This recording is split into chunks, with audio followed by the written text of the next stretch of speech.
বাংলাদেশে আর বাংলাদেশের বাইরে পৃথিবীর বিভিন্ন প্রান্তে যেখান থেকে চ্যানেল আই দেখছেন আপনাদের সকলকে সাদর আমন্ত্রণ তৃতীয় মাত্রা দেখবার জন্য। প্রিয় দর্শক, সাম্প্রতিক নানা বিষয় নিয়ে কথা বলবার জন্য আমার আজকের অতিথি বায়ে বসা আছেন জাতীয় পার্টির চেয়ারম্যানের উপদেষ্টা ব্যারিস্টার শামীম হায়দার পাটোয়ারি। তিনি একটি বেসরকারি বিশ্ববিদ্যালয়ের কর্ণধারও। আমার ডানে রয়েছেন প্রাক্তন জেলা জজ এবং বাংলাদেশ সুপ্রিম কোর্টের প্রাক্তন রেজিস্ট্রার, এখন লেখালেখি করছেন, নিয়মিত কলাম লিখছেন পত্রপত্রিকায়, আর সেই সঙ্গে টেলিভিশনেতেও কথাবার্তা বলছেনই, ইকতেদার আহমেদ। স্বাগত আপনার দুজনকে স্টুডিওতে। ব্যারিস্টার শামীম হায়দার পাটোয়ারি, আমরা বহুদিন ধরেই নির্বাচন নিয়ে কথাবার্তা বলছি, তো অতি সাম্প্রতিককালে আপনার নিজের একটি ব্যক্তিগত অভিজ্ঞতা হলো একটি নির্বাচনে, একটি উপনির্বাচন আপনি করতে গিয়েছিলেন জাতীয় পার্টির মনোনীত প্রার্থী হিসেবে, যেখানে আরেকটি শক্তিশালী রাজনৈতিক দল বিএনপি কিংবা জামাত তারা ছিল না, ছিল আপনার দল এবং বাংলাদেশ আওয়ামী লীগ। সো এই নির্বাচনের অভিজ্ঞতাটি একটু আমরা শুনতে চাই আপনার কাছ থেকে। না, নির্বাচনের অভিজ্ঞতাটা হচ্ছে যে হ্যাঁ, খুব একটা মারামারি ঘটেনি, খুব একটা সংঘাত হয়নি। তবে এখানে যে দলটি তৃতীয় দল হিসাবে সবসময় সুন্দরগঞ্জে ছিল, যেমন আওয়ামী লীগ ওখানে 1973 সালের পর থেকে আজ পর্যন্ত কখনো দ্বিতীয় ভোট পায়নি, সবসময় তৃতীয় ভোট পেয়েছে 5 জানুয়ারি ইলেকশন বাদ দিলে। তো সেই দলটি হঠাৎ করে 91,000 ভোট পেয়ে গেছে। তো এটা ইটসেলফ তো একটা, এর মধ্যে একটা ফ্লজ আছেই। আরেকটা জিনিস আমার কাছে মনে হয়েছে যে আপাত দৃষ্টিতে কয়েকটা জিনিস মনে হচ্ছে। এক হচ্ছে জনগণ ভোট দেওয়ার ব্যাপারে একটু আগ্রহ কম, এটা আমি দেখেছি, এবং জনগণের একটা বড় অংশ বলছে ভোট দিয়ে লাভ কি হবে, কে এমপি হবে এটা তো আগেই নির্ধারণ হয়ে আছে, সামথিং লাইক দ্যাট। এই যে নোক্তাটা, আবার সুষ্ঠু নির্বাচন হবে কিনা, একটা খুব একটা আশ্বাসহীনতায়, একটা আস্থাহীনতায় জনগণ প্রার্থীরা কিন্তু ভোগে। এবং আওয়ামী লীগ অর্থনৈতিক উন্নয়ন করছে, কালকে একটা টক শোতে আমি বলছিলাম যে শুধু অর্থনৈতিক উন্নয়ন করলে হবে না, আস্থার উন্নয়ন কিন্তু হচ্ছে না। রাজনৈতিক দলের মধ্যে জনগণের মধ্যে আস্থার ঘাটতি রয়ে গেছে। বিশ্বাস, যেটা বর্তমানে আমাদের জাতীয় পরিবেশেও বিএনপি ইলেকশন যাবে কি যাবে না, এটার মধ্যেও কিন্তু এই বিশ্বাসহীনতা, আস্থাহীনতা আছে। তো আমার অভিজ্ঞতা যেটা হচ্ছে সেটা হচ্ছে প্রশাসনটাও এমনভাবে প্রোয়ামি রোল প্লে করে, তাদের কোনো বাধ্যবাধকতা নাই, কিন্তু প্রত্যেকেই ভিতর থেকে অনুভব করে যে আওয়ামী লীগের পক্ষে কাজ করাটা তার একটা দায়িত্ব হয়ে দাঁড়িয়েছে এখন। বিকজ দেখা যাবে তার প্রমোশনগুলো আওয়ামী লীগের আমলে আওয়ামী লীগের সানুগ্রহে হয়েছে, তার পোস্টিংটা আওয়ামী লীগের সানুগ্রহে হয়েছে, তার নিয়োগটাও হয়তো বা এই আওয়ামী লীগ সানুগ্রহে হয়েছে, সে নিজেও হয়তো বা ছাত্রলীগ করতো। এই সব কিছু মিলিয়ে একটা এমন প্রো গভর্নমেন্ট অ্যাটমসফিয়ার ইলেকশনে আছে, এখান থেকে সুষ্ঠু রেজাল্ট বের করে নিয়ে আসা আসলেই বেশ কঠিন কাজ আপাত দৃষ্টিতে। ইভেন সরকারের উচ্চমহল যদি সুষ্ঠু নির্বাচন করতেও চায়, তারা এবং যদি সরাসরি ইন্টারফেয়ার না করে, অটোমেটিকলি নির্বাচনটা অসুষ্ঠু হয়ে যাবে। কারণ এত বেশি লোক সরকারকে তোষামত করার জন্য, সরকারি প্রার্থীকে জয়ী করার জন্য প্রস্তুত, যেটা আসলে আমাদের একটা বিশাল বড় একটা লেভেল প্লেইং ফিল্ড যেটা আমরা বলি। প্রচারের ক্ষেত্রে সেটা ছিল, ডেফিনেটলি আমি অস্বীকার করবো না, আমরা ইকুয়ালি প্রচার করতে পেরেছি, কিন্তু ভোটের দিন লেভেল প্লেইং ফিল্ড অবশ্যই ছিল না। একটা ছোট্ট উদাহরণ দিয়ে বলতে পারি যে 16-17 জনকে জাল ভোট দিতে গিয়ে আমাদের কর্মীরা ধরেছিল, মাত্র 2 জনের 500 টাকা ফাইন হয়েছে। বাকিদের ক্ষেত্রে পুলিশের বক্তব্য হচ্ছে বাচ্চা মানুষ ছেড়ে দেন, জাল ভোট দিচ্ছে, এক একজন 50-60 টাকা করে ভোট দিচ্ছে। তো আমরা তো জাল ভোট দেওয়ার প্র্যাকটিস করিনি, এটা আমাদের যারা সরকারি দলের তারা প্র্যাকটিস করেছে, এবং তারা জানতো জাল ভোট দিলে তাদের কিছু হবে না। এই মেসেজটা কিন্তু সরকারি দলের কর্মীদের মধ্যে ছিল। একজন কর্মী আমাদের বুথ ভেঙে ফেললো রাগের মাথায়, আওয়ামী লীগের একজন কর্মী, এবং আমাদের ভোটার লিস্ট ছিঁড়ে ফেলে দিল। আমরা সেখানে গেলাম, টোটাল লন্ডভন্ড অবস্থা, মানে একটা সিরিয়াস ইলেকশন মিসকন্ডাক্ট কিন্তু এটা, এবং শাস্তিযোগ্য, ইমিডিয়েটলি সামারি ট্রায়াল হওয়ার মতো। ম্যাজিস্ট্রেট সাহেবকে দেখে মনে হলো যে ওনার বুক ফেটে যাচ্ছে, আওয়ামী লীগের একটা লোককে শাস্তি দিতে হবে। উনি বললেন শাস্তি দেওয়া হবে, আধা ঘন্টা পরে ছেড়ে দিলেন। ঠিক 12টার মধ্যেই পুরো এলাকায় ছড়িয়ে গেল যে আওয়ামী লীগের লোকটা যা ইচ্ছা তাই করতে পারবে, কোনো শাস্তি হবে না। এই মেসেজটা কিন্তু চলে গেল। তো এখান থেকে আসলে সুষ্ঠু নির্বাচন করা খুব কঠিন। তবে তারপরেও আমি বলবো যে আমি ইলেকশনে হেরে গেলেও 61,000 ভোট পেয়েছি, নেতাকর্মীদেরকে উজ্জীবিত করতে পেরেছি। ভোট করাটা অনেক ক্ষেত্রে ভোট না করার থেকেই উত্তম। সেই লেসনটি হয়তো অন্য কারোর জন্য আপনি এই মুহূর্তে দেবার চেষ্টা করলেন, কিন্তু আমার প্রশ্ন এখন যেটি, আপনার এই একটি উপনির্বাচনের অভিজ্ঞতা, যেটি একটি সরকারের মেয়াদকালের মাঝামাঝি সময়ে এসে বা প্রায় শেষ ভাগে এসে, এই অভিজ্ঞতা কি বলছে যে বাংলাদেশের নির্বাচনী প্রক্রিয়া নিয়ে যে বিতর্ক হচ্ছে, বা এটি জাতীয় সংসদ নির্বাচন যে ভাবে অনুষ্ঠিত হবার দাবি নির্বাচন কমিশনকে কেন্দ্র করে, নির্বাচনকালীন সরকারকে কেন্দ্র করে, সেখানে আসলে আপনার মতামত কি, এখন ব্যক্তিগত মতামত কি দাঁড়াচ্ছে আপনার নিজের অভিজ্ঞতার আলোকে? একটা জিনিস হচ্ছে যে এটা তো সরকার পরিবর্তনের নির্বাচন ছিল না। যখন সরকার পরিবর্তনের নির্বাচন হবে, তখন অতীতে আমরা দেখেছিলাম প্রশাসন একটু নিরপেক্ষ ভূমিকাই পালন করে, সামনে কি করবে এটা আমরা বলতে পারি না। এখানে একটা বড় প্রবলেম হচ্ছে যে একটা বিশাল সাজানো ছকের মধ্যে নির্বাচন কমিশন সুষ্ঠু নির্বাচন করার চেষ্টা করবে।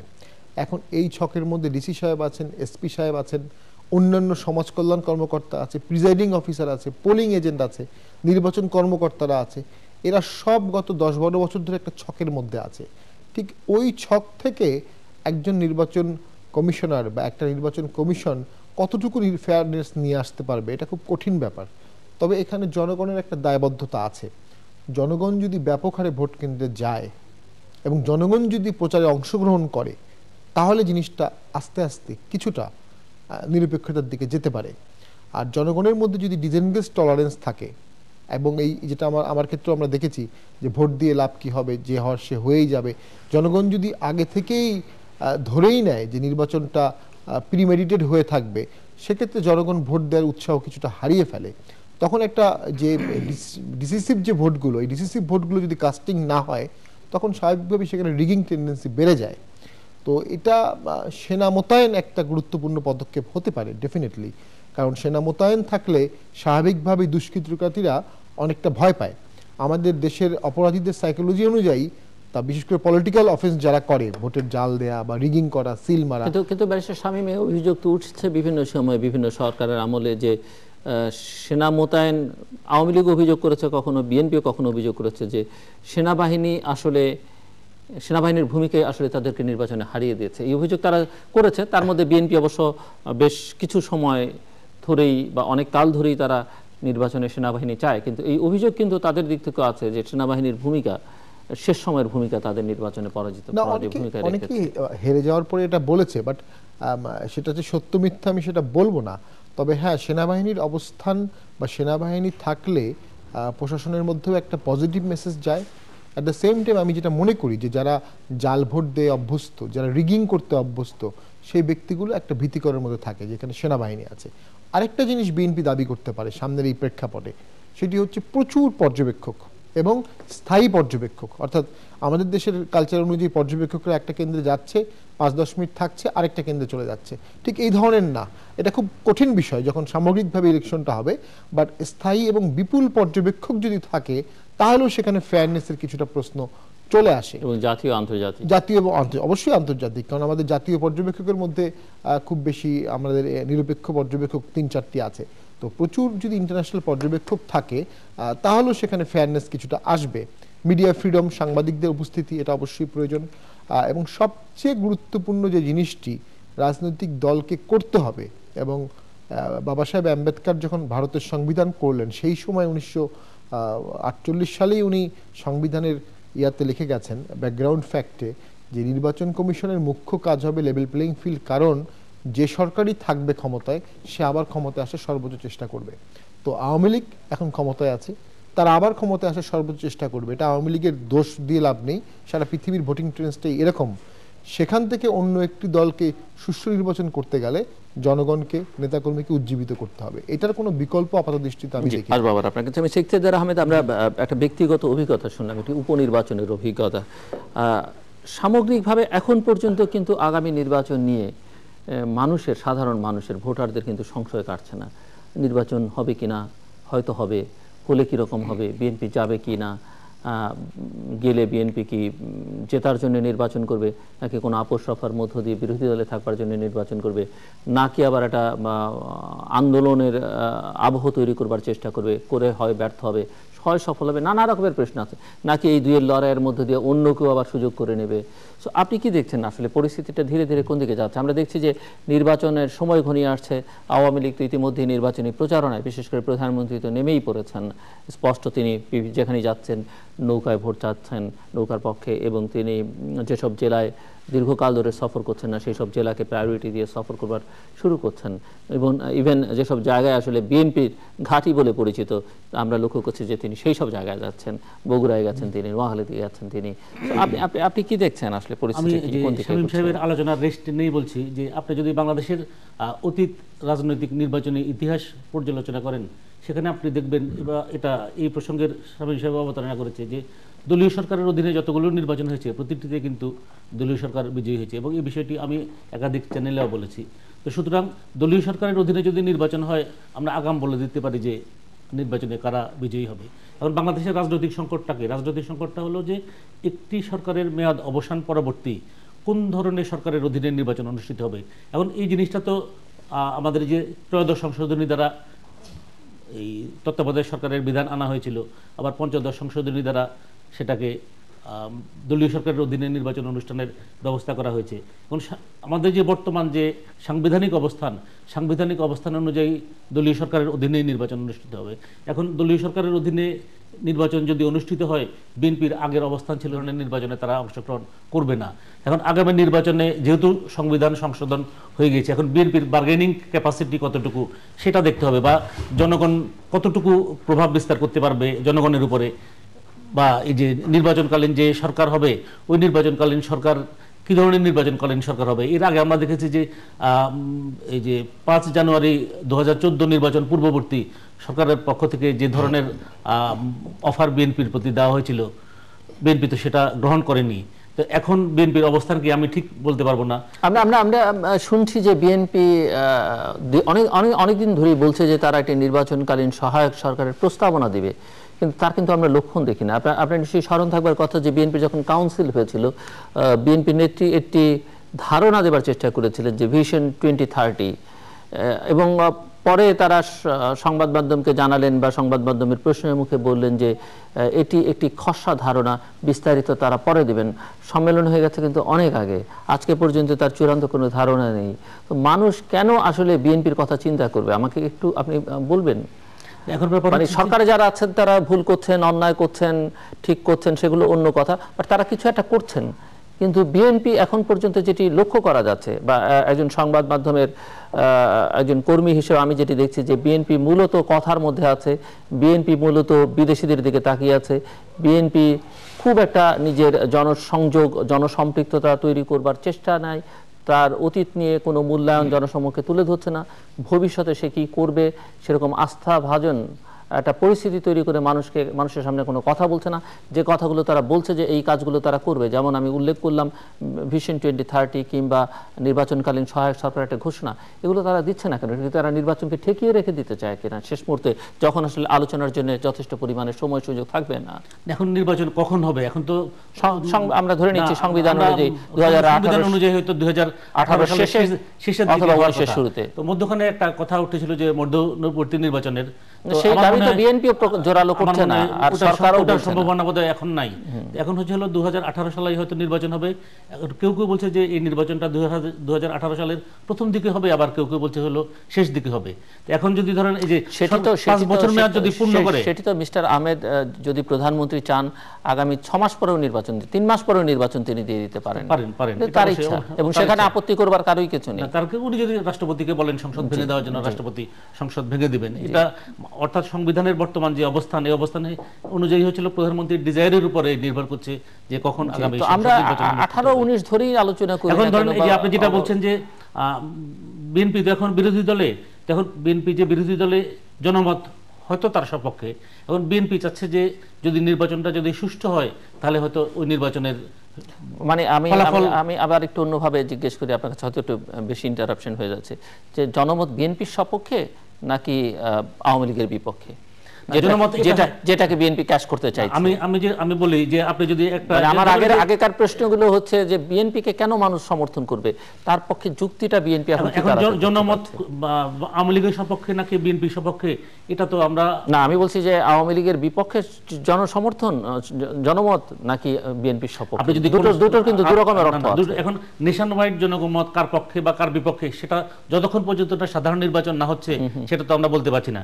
কিন্তু বিচ্ছিন্নভাবে যে সকল নির্বাচন হচ্ছে বা স্থানীয় যেসব নির্বাচন হচ্ছে, এই স্থানীয় নির্বাচনগুলো বর্তমানে তো দলীয় সরকারের অধীনেই অনুষ্ঠিত হচ্ছে এবং দলীয় প্রতীকেই হচ্ছে। এখন স্থানীয় নির্বাচন যদি আপনার নিরপেক্ষ হয়, সেটা দিয়েও কিন্তু আপনি ওই এলাকার জনমত কার পক্ষে বা কার বিপক্ষে সেটা হয়তো আমরা নির্ধারণ করতে পারি, যদিও এটা জাতীয় ক্ষেত্রে নির্ধারণ সম্ভব না। এখন আমরা অতীতে দেখেছি যে যদি নির্বাচনকালীন সরকার যদি নিরপেক্ষ থাকে তাহলে নির্বাচনের ফলাফল এক ধরনের হয়, আর নির্বাচনকালীন সরকার যদি দলীয় সরকার থাকে তাহলে নির্বাচনের ফলাফল আরেক ধরনের হয়। এখন ধরুন বিএনপি এখন বিরোধী দলে আছে, আওয়ামী লীগ যদি ধরেন বিরোধী দলে থাকা অবস্থায় বিএনপির অধীনে নির্বাচন আওয়ামী লীগ কিন্তু কখনো মেনে নেবে না, এবং অতীতেও মেনে নেয় নাই। এবং আওয়ামী লীগের এই যে তত্ত্বাবধায়ক সরকার যেটা, এটা তো আওয়ামী লীগেরই আন্দোলনের ফসল। আমি নিজেও 1995-96 আমি তো নির্বাচন কমিশনে কাজ করেছি, আমি সেখানে কর্মরত ছিলাম, এবং দুটো নির্বাচনে এই পরিচালনায় আমার সরাসরি সম্পৃক্ততা ছিল। তো তখন আমি তো এই যে আওয়ামী লীগ বা বিএনপি উভয় দলের নেতা বা নেত্রীদের খুব কাছে থেকে অবলোকন করার সুযোগ হয়েছে আর কি।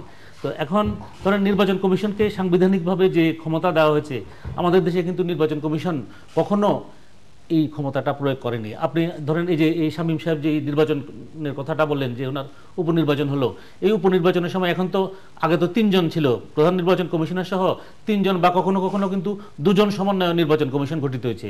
এখন 5 জন সমন্বয় নির্বাচন কমিশন গঠিত। এখন নির্বাচন কমিশনের পক্ষে তো এটা সম্ভব যে নির্বাচনকালীন যেদিন নির্বাচন অনুষ্ঠিত হবে বা তার আগের দিন থেকে একজন নির্বাচন কমিশনার সার্বক্ষণিক ওই নির্বাচনী এলাকায় অবস্থান করবেন। তাদের যে এই 5 জন সমন্বয় নির্বাচন কমিশন গঠিত হওয়া সত্ত্বেও আপনি বাংলাদেশে একটি নজিরও দেখাতে পারবেন না যে নির্বাচন অনুষ্ঠানের দিন প্রধান নির্বাচন কমিশনার অথবা কোনো নির্বাচন কমিশনার যেখানে যে কনস্টিটিউয়েন্সিতে নির্বাচন অনুষ্ঠিত হয়েছে সুষ্ঠু নির্বাচন নিশ্চিত করার স্বার্থে সেখানে অবস্থান করেছেন। শামীম সাহেব যে অভিযোগগুলো করলেন, আমি নিশ্চিত বলতে পারি যে এই ধরনের অভিযোগ করার কোনো সুযোগ সৃষ্টি হতো না যদি একজন নির্বাচন কমিশনার নির্বাচনকালীন সেখানে অবস্থান করতেন। তারপরেও আমি বলবো যে সাংবিধানিকভাবে এটা কিন্তু আগে ছিল না, সংবিধান সংশোধন করে তাদেরকে ক্ষমতা দেওয়া হয়েছে। এখন কিন্তু একটা নির্বাচনের তফসিল ঘোষণার পরে যে কোনো পর্যায়ে নির্বাচন কমিশন কিন্তু নির্বাচন একদম এন্টার কনস্টিটিউয়েন্সির নির্বাচন স্থগিত করতে পারে। তারপরে হচ্ছে ধরেন নির্বাচন অনুষ্ঠিত হয়ে গেল, নির্বাচন অনুষ্ঠিত হওয়ার পরে নির্বাচন কমিশন যদি পত্রপত্রিকার মাধ্যমে বা অন্য কোনো সোর্সে যদি নির্বাচন কমিশনের কাছে যদি তথ্য আসে যে এই নির্বাচন সুষ্ঠু হয় নাই, সেখানে কিন্তু নির্বাচন কমিশন গেজেট বিজ্ঞপ্তি প্রকাশটা স্টপ করে রাখতে পারে। এবং যতক্ষণ পর্যন্ত না একজন প্রার্থীর বিজয় সংক্রান্ত গেজেট বিজ্ঞপ্তি প্রকাশ না হচ্ছে ততক্ষণ পর্যন্ত তিনি কিন্তু মেম্বার অফ পার্লামেন্ট না। তো আপনি একটা নজির দেখান যে নির্বাচন বিতর্কিত হয়েছে, এই কারণে নির্বাচন কমিশন তদন্ত সাপেক্ষে নির্বাচনের গেজেট বিজ্ঞপ্তি প্রকাশ স্টপ রেখেছেন। হ্যাঁ মিস্টার আহমেদ, এই কথাগুলো সবই ঠিক আছে, যুক্তিসঙ্গত সবগুলো কথা। আমার কথা হচ্ছে যে সেখানে সমাধানের তো একটা পথে হাঁটতে হবে, এবং সেই সমাধানটা একটা সমঝোতার ভিত্তিতে হতে হবে। যতক্ষণ পর্যন্ত আপনি সমঝোতায় না পৌঁছচ্ছেন ততক্ষণ পর্যন্ত সংঘাতের আশঙ্কাটা থেকেই যাবে। তো তার উপায় কি? এখন তার উপায় ধরেন আপনি যদি এখন মানে আমি যে কারণেই বলছিলাম যে বিএনপি তো আসলে কনক্রিট কোনো প্রস্তাবনা রাখছে না, তারা বলছে যে আমরা প্রস্তাব দিব। এখন আমি বলছি যে এখন তো সরকারে আছে হচ্ছিল আওয়ামী লীগ, এবং সাংবিধানিক যে বর্তমানে সংবিধানের যে অবস্থান বা সাংবিধানিক বিধান অনুযায়ী দলীয় সরকারের অধীনে নির্বাচন অনুষ্ঠিত হবে। এবং দলীয় সরকারের অধীনে নির্বাচন যদি অনুষ্ঠিত হয়, বর্তমান যিনি প্রধানমন্ত্রী আছেন তিনি প্রধানমন্ত্রী পদে বহাল থাকবেন। তো ওনার থেকেই কিন্তু তখন তো যে এই 5 জানুয়ারি 2014 নির্বাচন পূর্ববর্তী ওনার থেকেই কিন্তু অফার দেওয়া হয়েছিল যে কয়েকটা মন্ত্রণালয় রক্ষা করা হয় নাই আর কি। এখন আগামী যখন নির্বাচন আসবে আমি ঠিক জানি না এই ধরনের অফার পুনঃ দেওয়া হবে কিনা। এখন যদি ধরেন উনি ক্ষমতাসীন থাকা অবস্থায় যদি নির্বাচন অনুষ্ঠিত হয়, তাহলে এটা কিন্তু আমি একাধিক উদাহরণ দিয়ে বলেছি, আমরা আগাম বলে দিতে পারি যে নির্বাচনের ফলাফল কি হবে। এখন যদি ধরেন এখন অনেকে বলতেছে যে উনি যদি আমাদের এই যে বর্তমান সংবিধানের অধীনেই কিন্তু সমাধান সম্ভব। সাপোজ ধরেন এখন বিএনপি বলছে যে উনি প্রধানমন্ত্রী থাকা অবস্থায় তারা নির্বাচনে যাবে না।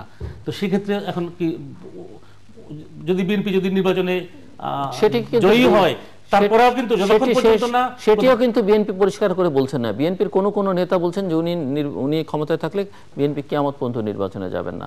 আবার অন্য অনেক নেতা অন্য কথা বলছেন, কোন নেতা বলছেন যে কোনো অবস্থায় নির্বাচনে যাবেন। পরিষ্কার কথা না, তাদের তো একটি সুনির্দিষ্ট প্রস্তাবনা দেবার কথা, সেই প্রস্তাবনা তারা দিচ্ছেন না কেন? সেই প্রস্তাবনা তারা দিচ্ছেন না কেন? এটা তো ধরেন আমি তো একজন আমি কলাম লিখি এবং আমি আমার নিরপেক্ষ অবস্থান থেকে কলাম লিখি, কোনো রাজনৈতিক দলের সাথে তো আমার সরাসরি সম্পৃক্ততা নাই। আমরা হয়তো যে দেশের যে সাম্প্রতিক ঘটনাবলী অবলোকন করে হয়তো আমরা একটা অ্যাজাম্পশন করতে পারি। তো আমার যেটা মনে হচ্ছে যে প্রধানমন্ত্রীকে বহাল রেখে যদি এটা বর্তমান যে আমাদের যে সংবিধান, প্রধানমন্ত্রী ক্ষমতাসীন থাকা অবস্থায় যদি নির্বাচন হয়, তো সেখানে হয়তো এই বিএনপি চাইবে হয়তো তাদেরকে হয়তো যে কয়েকটা মন্ত্রণালয় দিয়ে দেওয়ার জন্য, অথবা যে প্রধানমন্ত্রী হয়তো ছুটিতে চলে গেল, সেখানে হয়তো আমাদের যে বর্তমানে স্পিকার আছেন বা রাষ্ট্রপতি যিনি আছেন ওনাদের যে কোনো দুজনের অধীনে নির্বাচন হবে, এই ধরনের কোনো প্রস্তাব নিয়ে হয়তো বিএনপি চিন্তা ভাবনা করছে। কিন্তু এখন প্রশ্ন হচ্ছে যে আপনার যে আমাদের যে বর্তমান সংবিধান, এখানে বলা আছে যে নির্বাচন অনুষ্ঠান পরবর্তী, সাপোজ ধরেন নির্বাচনে বিএনপি জিতলো, কিন্তু যতক্ষণ পর্যন্ত না নতুন প্রধানমন্ত্রী তার কার্যভার গ্রহণ না করছে, ততক্ষণ পর্যন্ত তো বর্তমানে যিনি প্রধানমন্ত্রী পদে বহাল আছেন তিনিই তো প্রধানমন্ত্রী পদে বহাল থাকবেন। আমাদের শেষ না, ঠিক আছে, হ্যাঁ হ্যাঁ জি, ব্যারিস্টার শামীম। এটা একটা প্রবলেম আসলে। সংসদটাও বহাল থেকে যায়, সাংবিধানিক দেখে মনে হয় যে ইলেকশনের পরে আমরা 2 সেট এমপি পাবো, এক সেট আগের এমপি, এক সেট বর্তমান এমপি। প্রাইম মিনিস্টার যদি পরিবর্তন হয় আর কি, 2 জন পাওয়া যাবে, একজন আগের প্রাইম মিনিস্টার আর একজন নবনির্বাচিত প্রাইম মিনিস্টার। এটা কিছু ফ্লস সংবিধানে আছে। ওয়েটিং, হ্যাঁ, waiting prime minister, yet to be called and taken oath, that's true. এগুলো খুব একটা সমস্যার, আমি মনে করি গণতন্ত্র সংবিধানের উপর নির্ভরশীল না। সংবিধান গণতন্ত্রের উপর নির্ভরশীল, গণতন্ত্র আসলে সংবিধান চলে আসবে। আমেরিকার সংবিধান তো শুধু এইটুকু 10 পাতা বা 12 পাতা, মানে আমাদের সংবিধানের 100 ভাগের 1 ভাগ। ওখানে তো 250 বছরে কোনো ক্রাইসিস হয়নি। আমাদের সংবিধান 153টা অনুচ্ছেদ, 52টা বা 53টা, এত মোটা, কিন্তু আমাদের প্রবলেম হচ্ছে। আমেরিকার 250 বছরে সংবিধান সংশোধন করেছে 26 বার, তার মধ্যে প্রথম 10টাই হচ্ছে তাদের বিল অফ রাইটস, অর্থাৎ 16টা সাবস্টেন্টিভ আর 10টা হচ্ছে ফান্ডামেন্টাল রাইটস নিয়ে। আমাদের তো এই অল্প 40-45 বছরই আমরা মনে হয় 16-17টা অ্যামেন্ডমেন্ট করে ফেললাম। সো সেটা না, মূল হচ্ছে একদম খুব খোলামেলাই আওয়ামী লীগ সামনের ইলেকশনটা ক্রেডিবল, ফ্রি ফেয়ার করতে চাচ্ছে কিনা, এটার উপর অনেক কিছু নির্ভর করছে। বিএনপি ব্যর্থতা হচ্ছে যেখানে, যে বিএনপি আওয়ামী লীগকে কোনোভাবেই কোনো কিছুতে বাধ্য করতে পারেনি এত রাজনৈতিক দল হিসেবে, একটা বড় দল, একটা বড় রাজনৈতিক দল, এবং বিএনপি না পারার অনেকগুলো কারণ আছে। তার মধ্যে প্রধান কারণ হচ্ছে বিএনপি আওয়ামী লীগ অজনপ্রিয় হবে, এই অজনপ্রিয়তার সুযোগ আমরা পাবো, ঠিক এটার উপর নির্ভরশীল একটা দল। দ্বিতীয় হচ্ছে বিএনপি ইউরোপ আমেরিকান ক্লাবের যে কমিউনিটি, তারা ফেয়ার ইলেকশনের দাবি বাংলাদেশে সবসময় জানায়, এবং আগে দাবিটা শোনা হতো, এবারও শোনা হবে, এরকম একটা অ্যাজাম্পশন নিয়েই তারা রাজনীতি করছিল। সেখান থেকে কিছু মেরুকরণ ঘটে গেছে, যে বিএনপির এই মেরুকরণটাই বা এই ফরম্যাটে বাংলাদেশ চলছে না ইদানিং, এটি একটি। দ্বিতীয় জিনিসটি হচ্ছে যে বিএনপি ভেবেছিল যে তাদের এই 5 জানুয়ারি ইলেকশনের পরে যে সরকারটি, এটি খুব দীর্ঘদিন থাকবে না, আমরাও ভেবেছিলাম অনেকে হয়তোবা। তো এটা দেখা যাচ্ছে এখন 3rd ইয়ার পার করছে, 4th ইয়ারের দিকে যাচ্ছে। এখন সামনে যে নির্বাচন হবে, এটি বিএনপি অংশগ্রহণ করবে কি করবে না, এই প্রশ্নের জবাব দেওয়াটা বিএনপির জন্য খুব সুবিধা, আমাদের জন্য খুব কঠিন। এটি একটি দ্বিমুখী ব্যাপার আছে। এক, বিএনপি অংশগ্রহণ করবে কেন যদি তার পরাজয়টা 100% আগে থেকেই নিশ্চিত থাকে।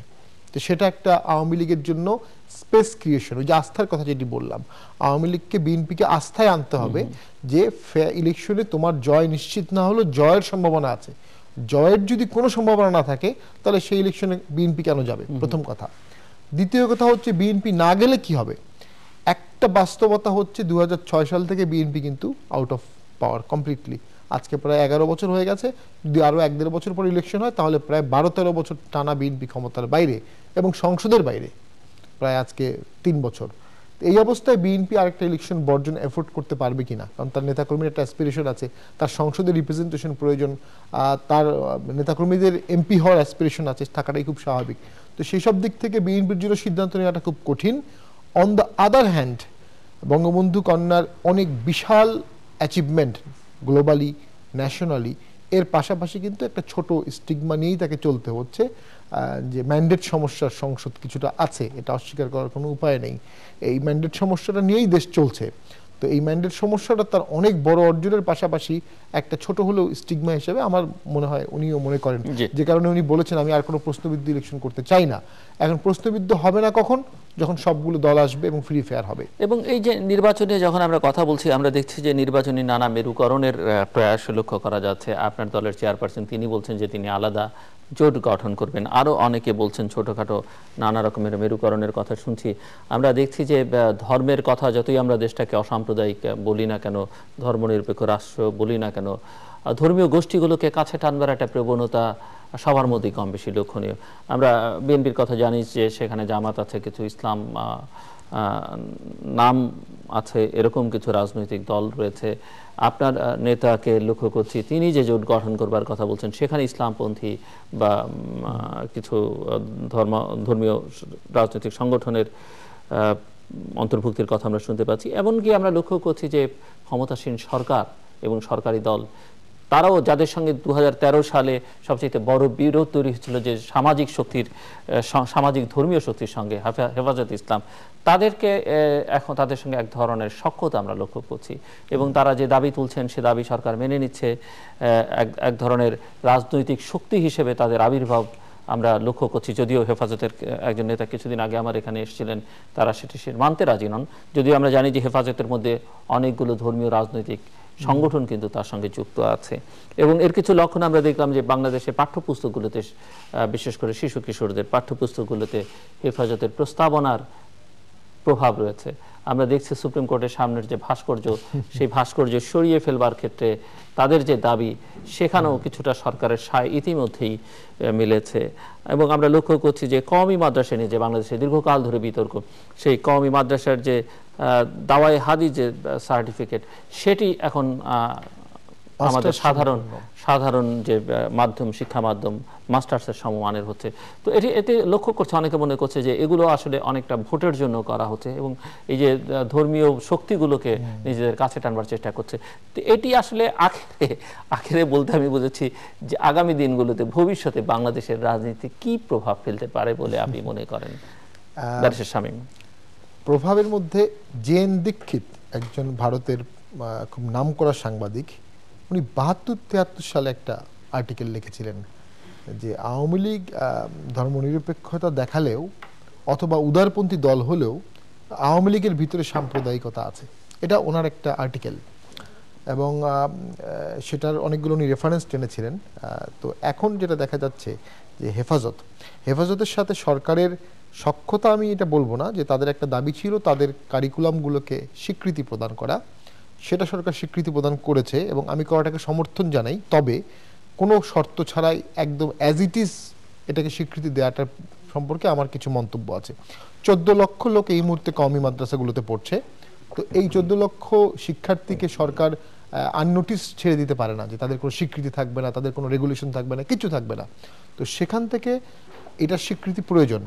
কিন্তু আমি একটা ইউনিভার্সিটি চালাই, আমাদের কিন্তু যে কোনো কোর্স কারিকুলাম চালাতে গেলে ইউনিভার্সিটি গ্রান্টস কমিশনের অনুমোদন লাগে এবং সাম্প্রতিক সময়ে একটা নির্দেশনা আসছে যে প্রত্যেকটি ডিসিপ্লিনে বাংলাদেশ স্টাডিজ পড়াতে হবে, আপনি যে ডিসিপ্লিনেরই হন। এখন এই যে মাস্টার্স সমমানের ডিগ্রি দেহবন থেকে আসা কারিকুলামের ছেলেপেলেদের দিয়ে দেওয়া হচ্ছে এবং সে কারিকুলামটা স্ট্যান্ডার্ড, আমি কারিকুলাম দেখেছি, সেখানে ফার্সি পড়ানো হয়, উর্দু পড়ানো হয়, আরবি পড়ানো হয়, অনেক মেধাবী ছেলেপেলে তারা বের করেছে, মুফতিরা যথেষ্ট মেধাবী, কিন্তু তারা তো বাংলাদেশ স্টাডিজ পড়ছে না, তারা ইংলিশ পড়ছে না, বাংলা পড়ছে না, কম্পিউটার পড়ছে না, মানে এগুলো ম্যান্ডেটরি না তাদের কোর্স কারিকুলামে। ঠিক এই জিনিসগুলো ছাড়াই একটা কারিকুলাম সম্পূর্ণ মাস্টার্স স্ট্যাটাসে সরকার কোনো প্রকার শর্ত ছাড়াই দিয়ে দিল, এটা আমার কাছে মনে হয় যে একটা এক্সপার্ট অপিনিয়ন, একটা কনসালটেটিভ রোলের প্রয়োজন ছিল। এবং আমাদের সংবিধানের যে ম্যান্ডেট সার্বজনীন ইউনিভার্সাল এডুকেশন, যেটা হচ্ছে না, কিন্তু সেটার মধ্যে একটা ইউনিফর্মিটি আনার চেষ্টা করা উচিত ছিল, কিছু কমন কোর্স সবগুলো কারিকুলামে থাকা উচিত ছিল, সেটা হচ্ছে না। এবং আমি বলবো সরকার কোনো প্রকার শর্ত ছেড়ে খুব দ্রুতই কম্প্রোমাইজটা করেছে। এখন কেন করেছে এটা সরকার খুব ভালো বলতে পারবে। আমার কাছে এটা মনে হয়েছে বিএনপি আপাত দৃষ্টিতে বর্তমানে আন্দোলন করার যোগ্যতা বা সামর্থ্য হারিয়ে ফেলেছে এই মুহূর্তে। জামাত কোণঠাসা অবস্থায় আপাত দৃষ্টিতে আছে, তাদের নেতাকর্মীদের ফাঁসি হয়ে যাচ্ছে, তাদের অসংখ্য মামলা। লেফট ওভার মানে আন্দোলন করতে পারে এক বামপন্থীরা পারতো, যাদের জনসমর্থন নাই বললেই চলে, সো তারাও পারবে না। একমাত্র আওয়ামী লীগের বিরুদ্ধে আন্দোলন করার ক্ষমতা একমাত্র আছে হেফাজতের। এই হেফাজত যদি কোনো একটা ইস্যুতে রাস্তায় নেমে যায়, এটা সরকারের জন্য এম্বারাসমেন্ট হয় কয়েকটা কারণে। এক, এই আন্দোলনটা তীব্রভাবে দমন করলে এটা বাংলাদেশ মুসলিম কান্ট্রি হওয়ার কারণে এটা একটা রিপারকাশন ওয়ার্ল্ড ওয়াইডও হয়, বাংলাদেশে হয়, ইন্ডিয়াতেও হয়। ইন্ডিয়াতেও কিন্তু আল্লামা শফি ইকুয়ালি পপুলার এবং তার বইপত্র কিন্তু ইন্ডিয়াতেও পড়ানো হচ্ছে, কারণ দেহবনটা তো দুইটা ভাগে ভাগ হয়ে আছে মূলত। তো সেই সব প্রেক্ষাপট থেকে আওয়ামী লীগ এই অ্যালায়েন্সটা করছে ভোটের জন্য, এটা আমি মনে করি না। কারণ ভোট খুব বেশি দরকার হয় না, এটা আমরা দেখেছি সাম্প্রতিক অনেক ভোটেই। আওয়ামী লীগ আন্দোলন বা ভবিতব্য একটা আন্দোলনকে ঠেকাচ্ছে। হেফাজত যে আন্দোলনটা করতে পারত তাদের 14 লক্ষ শিক্ষার্থী নিয়ে, এবং যে আন্দোলনটা দমন করা আওয়ামী লীগের জন্য অস্বস্তিকর হতো, ঠিক সেই আন্দোলনটা যাতে না হয় এই জন্য আওয়ামী লীগ অ্যাডভান্স একটা করে দিল, একটা কম্প্রোমাইজ করলো। এবং আমি কম্প্রোমাইজটাকে বলবোই আমার শর্ত সাপেক্ষে তাদের করা উচিত ছিল। আরেকটা এর মধ্যে দ্বন্দ্বও কিন্তু আছে, সেটা হচ্ছে আমাদের যে আলিয়া মাদ্রাসা সিস্টেম, সেটি কিন্তু জামাত অধ্যুষিত। জামাত এবং শিবিরের শীর্ষ নেতারা সবাই কিন্তু আলিয়া মাদ্রাসা থেকে চলে আসছে, এবং এই আলিয়া কারিকুলামের সাথে এই কওমি কারিকুলামের কিন্তু একটা মনস্তাত্ত্বিক দ্বন্দ্ব আছে, সেটারও অ্যাডভান্টেজ সরকার নিতে চাচ্ছে। তো আমি পার্সোনালি যেটা মনে করব যে ভোটের রাজনীতির থেকেও এটা আন্দোলন ঠেকানোর একটা কৌশল, সরকার যেন কোনো প্রকার বিব্রতকর অবস্থায় না পড়ে সেটার জন্য এই কম্প্রোমাইজটা করা হয়েছে। কারণ এই ভোটগুলো নৌকায় পড়বে এটা আমি খুব একটা মনে করি না যে নৌকায় পড়বেই, কারণ অতীত ট্র্যাক বলে এই ভোটগুলো সবসময় নৌকায় পড়েনি, আবার ধানের শীষে পড়েছে এমনও না। আবার হেফাজত কি কোনো রাজনৈতিক নিবন্ধিত দল? আমার তো মনে হয় না। এটা একটা ফোরাম অফ মাদ্রাসার একটা ফোরাম, কওমি মাদ্রাসাগুলোর। তো আমি মনে করি সরকার খুব দ্রুত একটা কম্প্রোমাইজে চলে গেছে, কিন্তু এটা বামপন্থীদের জন্য একটা অস্বস্তির সৃষ্টি করেছে। কারণ সরকারের সাথে যে বামপন্থী দলগুলো আছে তারা একটা কিছুটা স্বপ্ন দেখা শুরু করেছিল, সামনের ইলেকশনে তারা বিরোধী দলও হতে পারে, সামনের ইলেকশনে তারা সরকারের অংশ হতে পারে, অনেক ইকুয়েশন, সরকারের অংশ তো তারা আছে, যে মন্ত্রিত্ব হয়তো আরো আরেকটু বেশি অংশ, ইভেন কি বিরোধী দল হওয়ারও কখনো চিন্তা ভাবনা তাদের মাথায় আসছিল। তো এই হেফাজতের সাথে কম্প্রোমাইজের পরে অ্যাটলিস্ট তারা বুঝতে পেরেছে সরকার তাদের উপর কতটা নির্ভরশীল বা কতটা না, এই বাস্তবতাটা তাদের সামনে চলে আসছে এবং তারা বেশ দেখলাম তারা খুব একটা হ্যাপি না এটাতে। জি, মিস্টার ইকতেদার আহমেদ, এখন যে এই হেফাজতের সাথে যে মানে সরকারের যে বর্তমান যে অবস্থান, এতে দেখা যাচ্ছে যে কবি মাদ্রাসাকে যে আজকে স্বীকৃতি দেওয়া হলো এবং তাদের যে দারায়ে হাদিস যে মাস্টার্স, এটা কিন্তু এর আগে যখন বিএনপি ক্ষমতা ছিল তখনও কিন্তু এই ধরনের একটা বিল সংসদে কিন্তু আনা হয়েছিল 2006 সালে। তারপরে সেনা সমর্থিত তত্ত্বাবধায়ক সরকার যখন ছিল তখন কিন্তু এটাকে স্বীকৃতি দিয়ে গেজেট নোটিফিকেশন করা হয়েছিল। বিএনপি এনেছিল কিন্তু বিএনপি কার্যকর করেনি, আর এই সেনা সমর্থিত তত্ত্বাবধায়ক সরকার গেজেট নোটিফিকেশন করেছিল। পরে এটা যে কোনো কারণেই হোক এটা কার্যকর হয় নাই। এখন এই যে এই কওমি মাদ্রাসা যেটা, এটা ফলো করে হচ্ছিল মদিনা ইউনিভার্সিটি এবং দেওবন্দ ইউনিভার্সিটির সিলেবাস ফলো করে। এবং এই যে বিভাজন যেটা, এই বিভাজনটা কিন্তু ব্রিটিশ আমল থেকে আলিয়া এবং এই যে কওমির মধ্যে, এবং এটা জ্ঞাতসারে ব্রিটিশরা এই বিভাজন করেছে যাতে ইসলামপন্থী এদের মধ্যে এই বিভাজন থাকলে ব্রিটিশের যে চিরাচরিত যেটা নিয়ম যে ডিভাইড অ্যান্ড রুল, তাদের জন্য শাসন করতে সুবিধা হয়। তো এখন যে তাদের যে এই দারায়ে হাদিস যেটা, এটা মাস্টার্সের সমতুল্য। এবং আপনি যদি ঢাকা বিশ্ববিদ্যালয়ে যে আরবিতে মাস্টার্স দেওয়া হয় কিংবা ইসলামিক স্টাডিজে যে মাস্টার্স দেওয়া হয়, তো সেখানে এই কওমি মাদ্রাসার হাইয়েস্ট যে ডিগ্রি এটা মাস্টার্সের সমতুল্য হতে আমি দেখতেছি, আমার দৃষ্টিতে এটা মানে সরকার যেটা করেছে এটা ঠিকই আছে এবং এটা আরও আগেই করা উচিত ছিল, যেহেতু সেখানে 14 লক্ষ শিক্ষার্থী। এখন এই যে এখান থেকে শিক্ষা নেওয়ার পরে আপনি তো তাদের জন্য তো একটা তো সুযোগ তো সৃষ্টি করে দেবেন, তাদের জন্য যদি এমপ্লয়মেন্টের তো স্কোপ তো থাকতে হবে। তো এতদিন কিন্তু এমপ্লয়মেন্টের স্কোপ ছিল না, এখন তারা এমপ্লয়মেন্টের স্কোপটা হলো সরকারি অথবা বেসরকারি বিভিন্ন পর্যায়ে তারা চাকরি লাভের তাদের সুযোগ ঘটবে আর কি। আর এর পাশাপাশি আপনি যেটা এখন আমরা দেখেছি যে এদেরকে স্বীকৃতি দেওয়া পরবর্তী আমাদের যে আলিয়া মাদ্রাসা কেন্দ্রিক যারা তারা এটার বিরুদ্ধে অবস্থান নিয়েছে। তো তাদের মধ্যে আমার মনে হয় শুভবুদ্ধির উদয় হওয়া উচিত, তারা এটার বিরুদ্ধে অবস্থান নেবে কেন? তো আমরা মাদ্রাসা শিক্ষার এখন যদি 2টা ধারা থাকে, এখন আমাদের যে এই মূল যে শিক্ষা ব্যবস্থা সেটাও তো আমাদের যে সংবিধান অনুযায়ী এটা তো সর্বস্তরে তো বাংলা হওয়া উচিত ছিল। তো আমরা দেখেছি যে একদম কিন্ডারগার্টেন থেকে শুরু করে এর পর্যন্ত এই যে এই কলেজ লেভেল পর্যন্ত 2 ধরনের শিক্ষা ব্যবস্থায় চালু আছে। তারপরে আপনি আরেকটা জিনিস দেখেন যে আমাদের শিক্ষা ব্যবস্থা যেটা এখন ক্লাস 1 থেকে মাস্টার্স পর্যন্ত আপনার এই ইংরেজি শিক্ষা দেওয়া হয়, কিন্তু আপনি দেখেন যে ইভেন ঢাকা বিশ্ববিদ্যালয় থেকে মাস্টার্স করার পরেও আপনি খুব কম সংখ্যক শিক্ষার্থী পাবেন যারা শুদ্ধভাবে ইংরেজি লিখতে পারছে। এটা হচ্ছিল আমাদের শিক্ষা ব্যবস্থার ত্রুটি। এখন যে শিক্ষা ব্যবস্থার ত্রুটি, এটা আমাদের যে সাধারণ শিক্ষা ব্যবস্থা এখানেও আছে বা অন্যান্য যে শিক্ষা ব্যবস্থা সেখানেও আছে। তো এটাকে যিনি আমাদের শিক্ষা মন্ত্রণালয়ের দায়িত্ব, এটা এই ধরনের ত্রুটি দূর করে একটা সমন্বিত শিক্ষা ব্যবস্থা, এবং এই শিক্ষা ব্যবস্থা যেন প্রকৃত অর্থেই যারা শিক্ষা গ্রহণ করছে তারা যেন প্রকৃত অর্থেই শিক্ষা লাভ করে এবং যে তারা জ্ঞান অর্জন করছে সেই জ্ঞান দ্বারা তারা যেন নিজের এবং দেশের উপকার করতে পারে, সেভাবে এই ব্যবস্থা নেওয়া উচিত বা সেভাবে অবস্থান নেওয়া উচিত। কিন্তু সেটা তো হচ্ছে না। আমরা দেখছি যে আমাদের যে এই কোনো শিক্ষা ব্যবস্থার ব্যাপারে সমন্বিত নীতি নাই।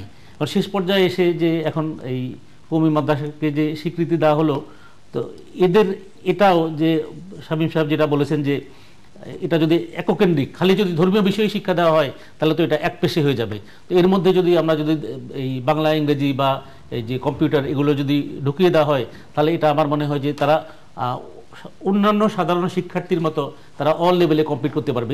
ইন্ডিয়াতেও কিন্তু মাদ্রাসা শিক্ষা ব্যবস্থা আছে এবং ভারতের মাদ্রাসা শিক্ষা ব্যবস্থায় আমরা দেখেছি যে সেখানে কিন্তু 50% স্টুডেন্ট হচ্ছে হলো হিন্দু।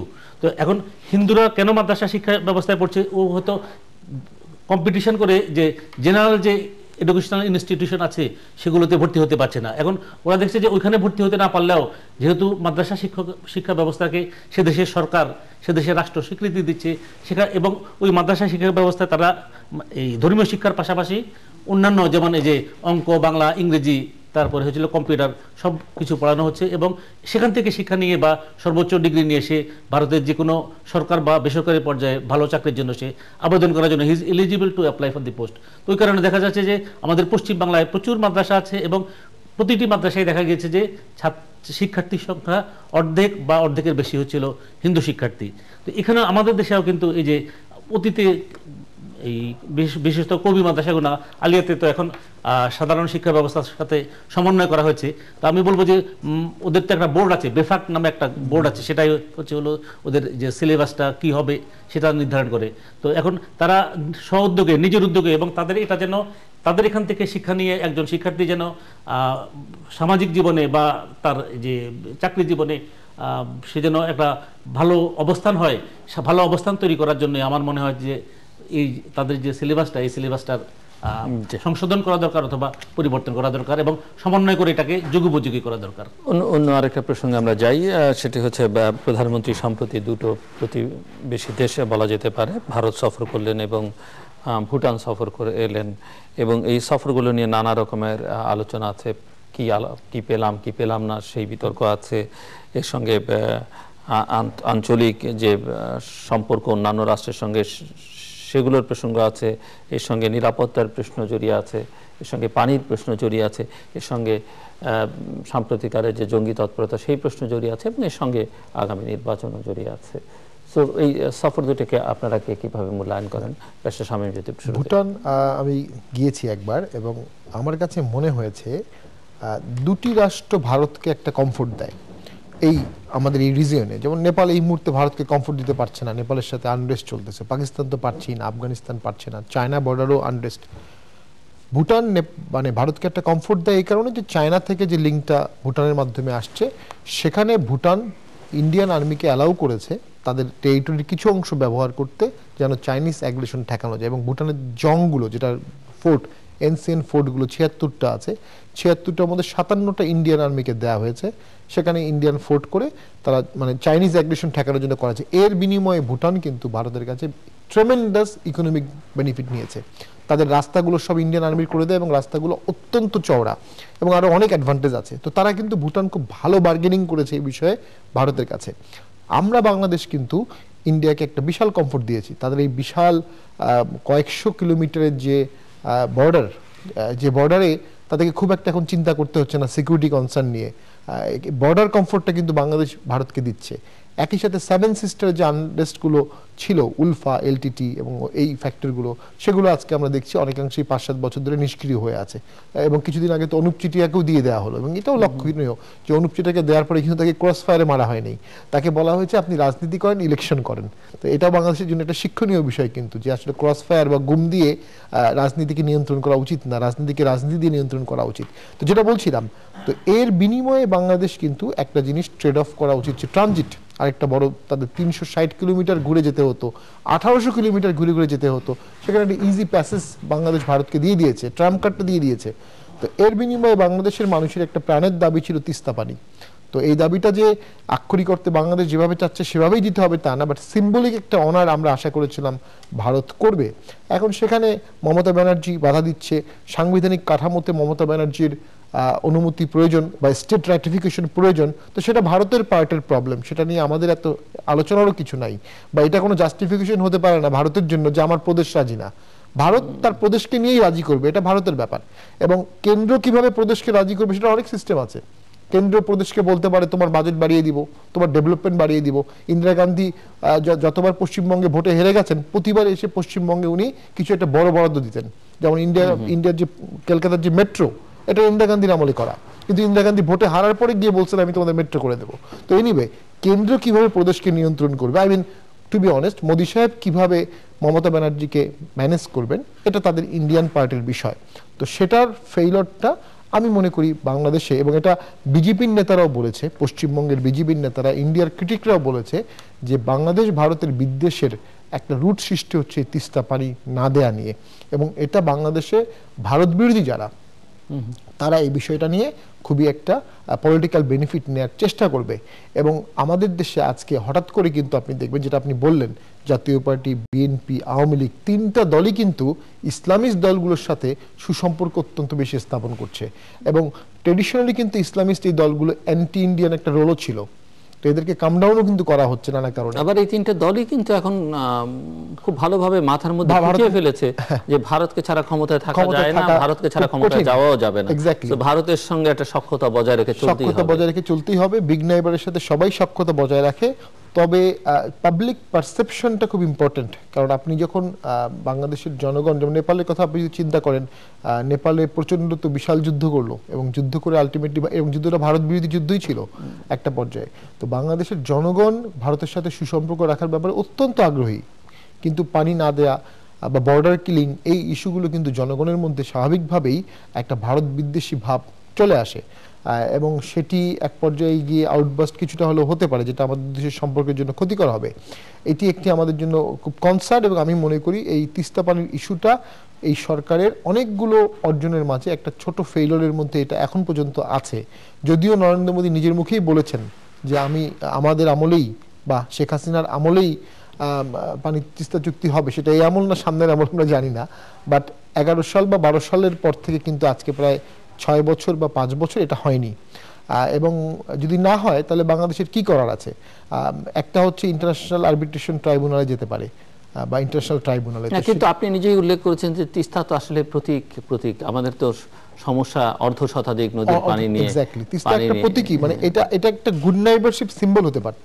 সমাধানের আরো কিছু ওয়ে আছে, যেমন তিস্তা নদীর একটা ব্যারেজ করা আছে, যেটা পল্লীবন্ধু এরশাদ করেছিলেন 90 সালে কিন্তু, এবং খুব চমৎকার ব্যারেজ, যেটা দিয়ে এখনো দুটো জেলার পানি কিন্তু আমরা রিজার্ভ করতে পারি। সরকার যদি তিস্তার পানি নাও পায় ইমিডিয়েটলি বা এই সময়ের মধ্যে কিন্তু আরো অসংখ্য ড্যাম করতে পারতো, ইন্টারনাল ড্যাম, যে বর্ষাকালে আমরা পানিগুলো স্টোর করে রাখবো, এবং বছরের একটা বড় সময় আমরা সেই পানি থেকেই নিয়ন্ত্রিতভাবে আমরা আমাদের চাষাবাদগুলো করতে পারবো। এটা ভারতেও অনেক প্রদেশে হয়েছে, বাংলাদেশে একটাই সফলভাবে হয়েছে, সেটা হচ্ছে তিস্তা, যে পানিটা এখন নীলফামারীতে যায়, এবং মাত্র 2 টাকা মনে হয় পার বিঘা চার্জ দিতে হয় কৃষকদের, খুব সুলভ এবং খুব মনোরম পরিবেশে কিন্তু এটা এরশাদ স্যার করেছিলেন। আপনি যদি কখনো যান দেখবেন, একটা বিশাল উন্নয়ন প্রকল্প এটা। এরকম 8-10টি ড্যাম যদি আমাদের করা হতো তাহলে কিন্তু আমরা পানির জন্য নির্ভরশীল থাকতাম না। মিস্টার আহমেদ, দেখেন, ভারতের সাথে তো খালি পানি সমস্যা না, ভারতের সাথে তো আমাদের আরো অনেক ধরনের সমস্যা আছে। যেমন আমাদের যে এই বাণিজ্য বৈষম্য, এটা কিন্তু দীর্ঘদিন যাবৎ চলে আসছে, যে ভারতে আমরা যে পরিমাণ পণ্য ভারত আমাদের এখানে রপ্তানি করছে, সে আমদানি করছে হলো $600 মিলিয়ন মতো, আর বাংলাদেশ থেকে ভারতে যাচ্ছে প্রায় হচ্ছে হলো $6 বিলিয়ন পণ্য। এছাড়া ধরেন বাংলাদেশ থেকে এই যে শিক্ষার্থী, বাংলাদেশ থেকে চিকিৎসা সংশ্লেষে, ভ্রমণ সংশ্লেষে বা কেনাকাটা সংশ্লেষে যে সংখ্যক বাঙালি ভারতে যাচ্ছে, এরাও কিন্তু বিপুল পরিমাণ অর্থ সে দেশে ব্যয় করছে। তারপর আরেকটা বিষয় আছে যে আমাদের এখানে কিন্তু অনেক ভারতীয় বাংলাদেশে চাকরি করছে, এবং এটা সিপিডির তথ্য মতেই ওরা যে অর্থ ভারতে প্রেরণ করছে সেটা হচ্ছিল ভারতের জন্য হচ্ছিল 5th highest, second highest foreign exchange earning. যাই হোক, আমি পড়েছিলাম 5th হাইয়েস্ট বা সেকেন্ড হাইয়েস্ট, এটা প্রায় 29,000 কোটি টাকার মতো। তো এখন বাংলাদেশ যখন যে 1965 সালে ভারত এবং পাকিস্তান যুদ্ধ হয়, ভারত পাকিস্তান যুদ্ধ পরবর্তী দিদেন ইস্ট পাকিস্তান থেকে ভারতের সাথে কিন্তু বাণিজ্য, সকল ধরনের বাণিজ্য, আমদানি রপ্তানি সম্পূর্ণরূপে বন্ধ হয়ে গিয়েছিল। এবং স্বাধীনতা পরবর্তী এখন দেখা যাচ্ছে যে তারা যে পরিমাণ ইকোনমিক বেনিফিট ভারতের হচ্ছে, ওটাকে বিবেচনায় নিয়ে যদি ভারত যদি আমাদের যে সকল সমস্যা আছে, এই সকল সমস্যার সমাধানে যদি এগিয়ে আসতো, তাহলে কিন্তু আমাদের সাধারণ জনগণের মধ্যে বর্তমান যে ভারত বিরোধী যে মনোভাব, এই মনোভাবটা কিন্তু থাকতো না বা কাজ করতো না। তো সুতরাং এই যে এটা কিন্তু একদম আমাদের দেশের জনগণ ঐকান্তিকভাবে আশা করেছিল যে, আপনি যে বলেছেন যে আমাদের 54টা অভিন্ন নদী আছে, এবং 54টা নদীর মধ্যে মাত্র একটা নদী বিষয়ে তাদের সাথে আমাদের চুক্তি স্বাক্ষরিত হয়েছে, এবং চুক্তি স্বাক্ষরিত হওয়ার পরেও আমরা দেখছি যে ওটার পানির ন্যায্য কিন্তু আমরা পাচ্ছি না। এবং ওটাও কিন্তু চুক্তি স্বাক্ষরিত হতো না যদি বাংলাদেশ কিন্তু ইন্টারন্যাশনাল ফোরামে এই জিনিসটা যদি না তুলতো। লং মার্চ করে আমরা দেখেছি যে বাংলাদেশ বিশ্ববাসীর দৃষ্টি আকর্ষণ করার চেষ্টা করেছে, জনমত সৃষ্টির চেষ্টা করেছে। তো এখন যেহেতু এই 2011 সালে যখন মনমোহন সিং বাংলাদেশ সফরে আসলেন, তখনই কিন্তু এই চুক্তিটা চূড়ান্ত হওয়ার কথা ছিল, হলো না। মোদি সাহেব যখন আসলেন 2015 সালে, তখনও এটা হওয়ার কথা ছিল, কিন্তু হলো না। তারপরে এবার যখন আমাদের প্রধানমন্ত্রী গেলেন, সকলেই অনেকটা নিশ্চিত ছিল যে এ ধরনের একটা চুক্তি স্বাক্ষরিত হবে, উনিও শূন্য হাতে ফিরে আসলেন। তো এখন কারণ পানি তো আমাদের তিস্তার পানি আমাদের প্রয়োজন, এখন ওদের প্রধানমন্ত্রী যেটা বলছে, প্রধানমন্ত্রী না, ওদের যে একজন মুখ্যমন্ত্রী, পশ্চিমবঙ্গের মুখ্যমন্ত্রী, এখন পশ্চিমবঙ্গের মুখ্যমন্ত্রীর যদি পানির প্রয়োজন হয়, সেটা তো ভারতের অভ্যন্তরীণ বিষয়। এই কারণে তো তিনি তার কেন্দ্রীয় সরকারকে বাংলাদেশ সরকারের সাথে তিস্তা চুক্তি সম্পাদনে কোনো ধরনের বাধা সৃষ্টি করতে তো পারেন না। আর বাধা সৃষ্টি করলেও ভারতের সংবিধান অনুযায়ী কিন্তু কেন্দ্রীয় সরকারের ওই ক্ষমতা রয়েছে। ওই বাধাকে উপেক্ষা করে কেন্দ্রীয় সরকার যদি মনে করে যে দ্বিপাক্ষিক স্বার্থের কারণে বা বাংলাদেশের সাথে বিশেষ সম্পর্কের কারণে এই ধরনের একটা চুক্তি হওয়া উচিত, তাহলে মমতা ব্যানার্জির অপোজিশন সত্ত্বেও কেন্দ্রীয় সরকার কিন্তু এই চুক্তিটা স্বাক্ষর করতে পারে। এই চুক্তি যদি স্বাক্ষর করতে, ডেফিনেটলি যে আমাদের যে বর্তমান প্রধানমন্ত্রী বা বর্তমান যারা ক্ষমতাসীন আছেন, তাদের কিন্তু রাজনৈতিক অবস্থান আরও সুসংহত হতো। এটা তাদের আওয়ামী লীগের অনেক নেতার মুখেও আমি শুনেছি যে তারাও এটাকে, এই চুক্তিটা যে স্বাক্ষরিত হয় নাই, এ ব্যাপারে কিন্তু তাদের পক্ষ থেকেও হতাশা ব্যক্ত করা হয়েছে। তারপরে আপনি দেখেন যে এই যে সীমান্ত হত্যা, যেটা এখন পৃথিবীর যে কোনো দেশে আপনি দেখেন, ভারতের সাথে আমাদের যে এই বারবেড ওয়্যার ফেন্সিং, যে কাঁটাতারের বেড়ার, এটা হচ্ছে হলো, যদি দুইটা দেশ যদি বৈরী সম্পর্ক থাকে, ওই দেশের ক্ষেত্রে কিন্তু এই ধরনের বারবেড ওয়্যার হয়। তো এই ধরনের বারবেড ওয়্যার আছে হচ্ছিল উত্তর কোরিয়া দক্ষিণ কোরিয়ার সীমান্তের মধ্যে, এবং উত্তর কোরিয়া দক্ষিণ কোরিয়া সেখানে কিন্তু এই জাতিসংঘের অধীনে যুদ্ধবিরতি হয়েছে, এখনও কিন্তু উভয় দেশ কিন্তু ওদের মধ্যে কিন্তু যুদ্ধাবস্থা বিরাজ করছে। আর আরেকটা আছে হচ্ছে হলো এই যে এর মধ্যে, এই ফিলিস্তিন এবং ইসরায়েলের মধ্যে। তো ঠিক ওই ধরনের ওরা বলছে যে বাংলাদেশ তাদের সবচেয়ে নিকটতম প্রতিবেশী এবং খুবই বন্ধুত্বপূর্ণ সম্পর্ক বাংলাদেশের সাথে।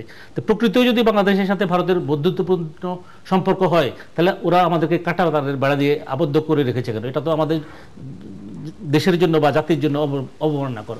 তারপরে আপনি কিছুদিন আগে দেখেন যে নেপালে একটা সীমান্ত হত্যার জন্য সম্পূর্ণ নেপাল অচল হয়ে গেছে, এবং সেখানে পরে ভারতের নিরাপত্তা উপদেষ্টা তাদের কাছে ক্ষমা পর্যন্ত চাইতে হয়েছে।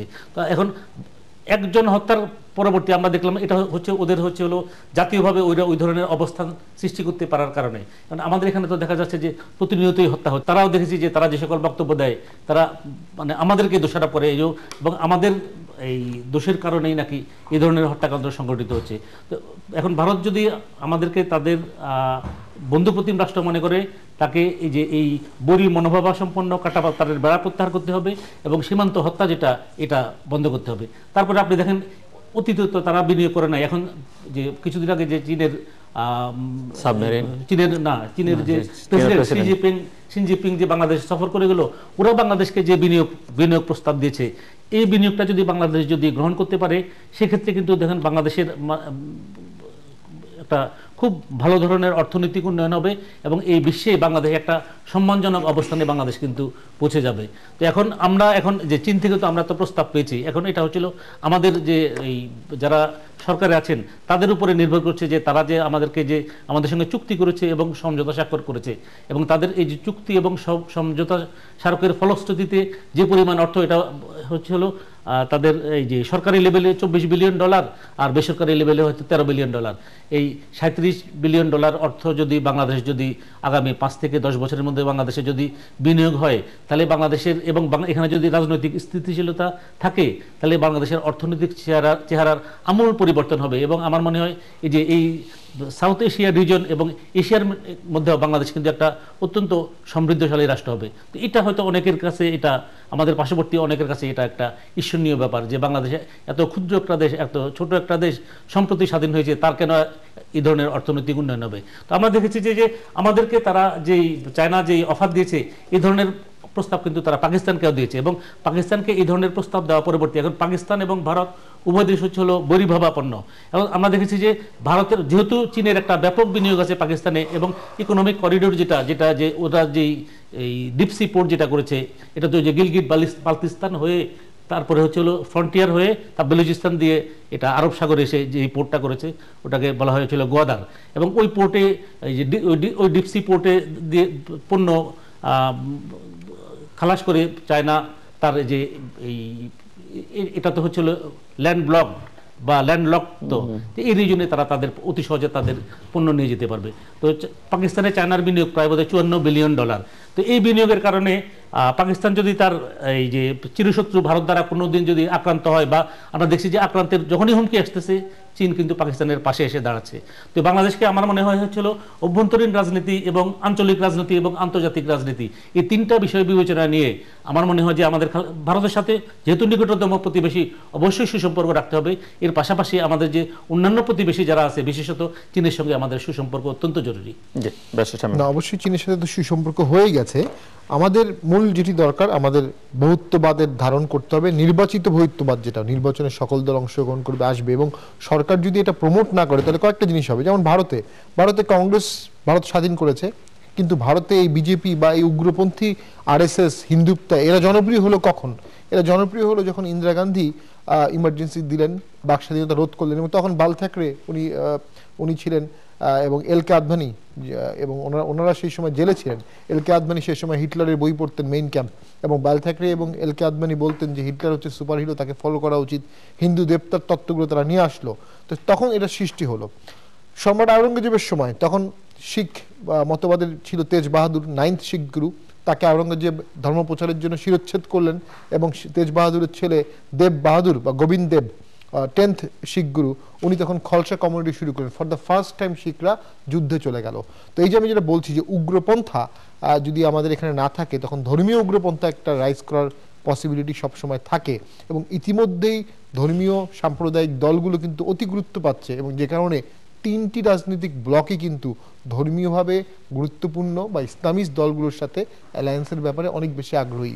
এটি কিন্তু এটারই সিমটম যে আসলে আওয়ামী লীগের সাথে রাজনীতি করার ক্যাপাবল একমাত্র এই মাদ্রাসার ছেলেদেরই এখন মনে হচ্ছে আছে, কারণ তারা আন্দোলন করতে পারে, পুলিশকে ভয় পায় না, কাম হোয়াট মে। আর ভারতের সাথে তিস্তা পানি বা অন্যান্য ইস্যুতে যদি এই বইটা থেকে যায়, ঠিক এই ইসলামিক ব্লক থেকে হঠাৎ করে কিন্তু একজন লিডার বের হয়ে যেতে পারে, যিনি ভারত বিদ্বেষী হবেন, যিনি ভারতের বিরুদ্ধে আন্দোলনের ডাক দেবেন এবং খুব দ্রুত জনপ্রিয় হবেন। এটা ভারতকে মাথায় রাখতে হবে। এবং পৃথিবীর প্রচন্ড, নেপালের এক্সাম্পল তাদের সামনেই আছে, অনেক দেশই আছে। সো সেই জন্য আমি মনে করি যে এক, দেশের গণতন্ত্র ফিরিয়ে নিয়ে আসা, বহুত্ববাদ ফিরিয়ে নিয়ে আসা, 2, ভারতের সাথে মর্যাদাপূর্ণ বৈদেশিক রিলেশনটা খুব বেশি দরকার, এবং ভারতের জন্য দরকার, কারণ বাংলাদেশ 16 কোটি লোক অ্যান্টি ভারত হলে ভারতের কী লাভ হবে আমি এটা বুঝি না। সরকার ভারতের সাথে বন্ধুত্বপূর্ণ হতে পারে, কিন্তু জনগণ যদি না হয়, শুধু সরকার দিয়ে আসলে সেই বন্ধুত্বটা অনেকদিন সাস্টেনেবল হবে না। এবং যেটা মুসলিম দেশ, এটা আরেকটা বড় ব্যাপার, বাংলাদেশ মুসলিম দেশ। তো সে কারণে এই জিনিসগুলো আমার মনে হয় খুব বেশি গুরুত্বের সাথে দেখা উচিত, যে বাংলাদেশের মানুষ কি চাচ্ছে এবং মানুষের আবেগটাকে ভারতের মূল্যায়ন করা উচিত। কিছু যোগ করবেন আপনি? আমি শেষ করবো। আপনি যেটা বাণিজ্যের কথা বললেন, যে এখন যে আমরা দেখছি যে বাংলাদেশের যে কোনো পণ্য যখন ভারতে বাজার পাচ্ছে, ওরা কিন্তু ওই যে নন ট্যারিফ ব্যারিয়ার দিয়ে বা এন্টি ডাম্পিং ডিউটি দিয়ে কিন্তু এই পণ্যটার প্রবেশকে তারা বিঘ্নিত করছে। এখন বাণিজ্য বৈষম্য যেটা আছে, এটা কিন্তু এখন ভারত যদি আন্তরিক হয়, অতি সহজেই কিন্তু এই বাণিজ্য বৈষম্যটা আমরা অতিক্রম করতে পারি। আমাদের যেটা প্রয়োজন সেটা হচ্ছিল তাদের পক্ষ থেকে আশ্বাস এবং আন্তরিকতা। দর্শক, আমরা অনুষ্ঠানের শেষ প্রান্তে তৃতীয়মাত্রা সম্পর্কে আপনারা লিখতে পারেন ডাক, ইমেল, SMS এর মাধ্যমে, ইন্টারনেট, আমাদের অফিসিয়াল ওয়েবসাইটে অথবা সোশ্যাল মিডিয়াতে যেসব পেজ রয়েছে সেই সব পেজে আপনারা আপনাদের মতামত রাখতে পারেন। আর আপনাদের মতামত আমাদের অনুষ্ঠান তৃতীয় মাত্রা আপনি দেখতে পাবেন প্রতি বৃহস্পতিবার এবং শুক্রবার বাংলাদেশের মারা দুটোই, বুধবার দুপুর 11:30 এবং শুক্রবার দুপুর 1:05 মিনিটে দেখবার আমন্ত্রণ রইল। দর্শক, তৃতীয় মাত্রা এখন সামাজিক যোগাযোগ মাধ্যম ফেসবুকে লাইভ স্ট্রিমিং হচ্ছে, অর্থাৎ কোনো কারণে চ্যানেলের পর্দায় চোখ রাখতে না পারলে ইন্টারনেটের সঙ্গে যুক্ত থাকলে এবং ফেসবুকের সঙ্গে আপনি যুক্ত থাকলে তৃতীয় মাত্রা পেজে গিয়ে সরাসরি আপনি তৃতীয় মাত্রা দেখতে পারেন, যে কোনো সময় দেখতে পারেন, এবং যখন সরাসরি চ্যানেলেতে প্রচারিত হচ্ছে তখনও দেখতে পারেন।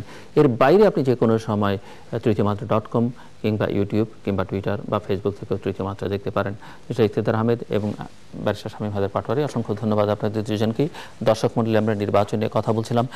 বাংলাদেশে গণতন্ত্র কোনো অবস্থায় আছে সেই বিতর্কে না গিয়েও এটুকু বলা যায় যে একটি ভালো নির্বাচন বাংলাদেশের মানুষ দীর্ঘকাল ধরে দেখছে না, এবং একটি ভালো নির্বাচন আসলে মানুষ দেখতে চায়, অংশগ্রহণমূলক নির্বাচন দেখতে চায়।